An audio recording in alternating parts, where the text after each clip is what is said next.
औज़ बिल्लाहि मिनश्शैतानिर्रजीम बिस्मिल्लाहिर्रहमानिर्रहीम। तमाम देखने और सुनने वालों को अस्सलाम वालेकुम।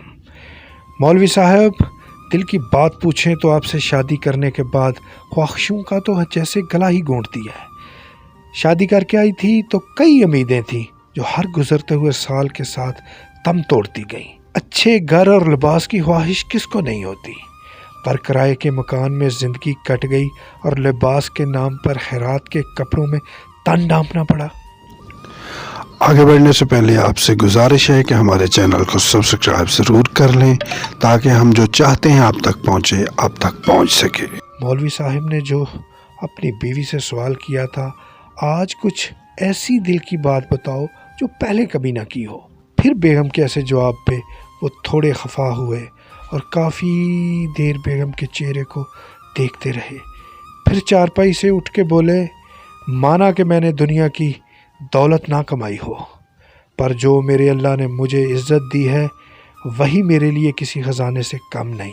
मौलवी साहब, क्या करना ऐसी इज़्ज़त का जिससे ना पेट भर कर खाना खाया जा सके और ना तन ढांपा जा सके। बस अब तो आदत हो गई है इस तरह मन मार के जीने की।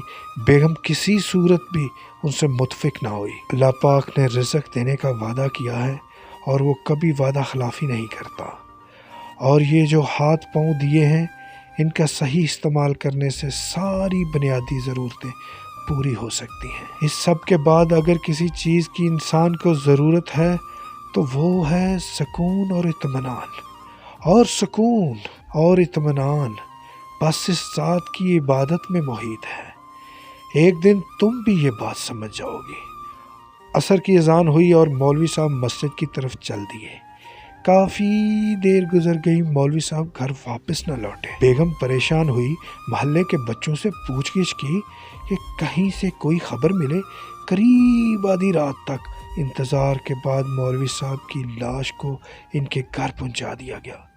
सड़क पर किसी गाड़ी की टक्कर लगी। अजनबी आदमियों ने इन्हें अस्पताल पहुंचाया, लेकिन वो जान भर ना हो पाए। मौलवी साहब की बेगम बेवा हुई तो इनके कई जानने वाले निकल आए जिनके पास बेहिसाब दौलत के मौलवी साहब के किरदार और सदाकत का पहले ही बोल बोला था। इसलिए इनकी बेवा पे लोगों को बड़ा रहम आया। देखते ही देखते मौलवी साहब की बेवा किराए के मकान से निकलकर अपने ज़ाती घर की मालकन बन गई। कई साहबे माल लोगों ने महीना बांध दिया।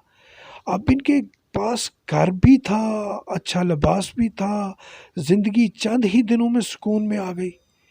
पर ऐसा सुकून था कि 5 वक्त की नमाजें खतून की कज़ा होने लगीं। माल और दौलत की खुशी तो थी, पर दिल का इत्मीनान दूर दूर तक मैसर न था।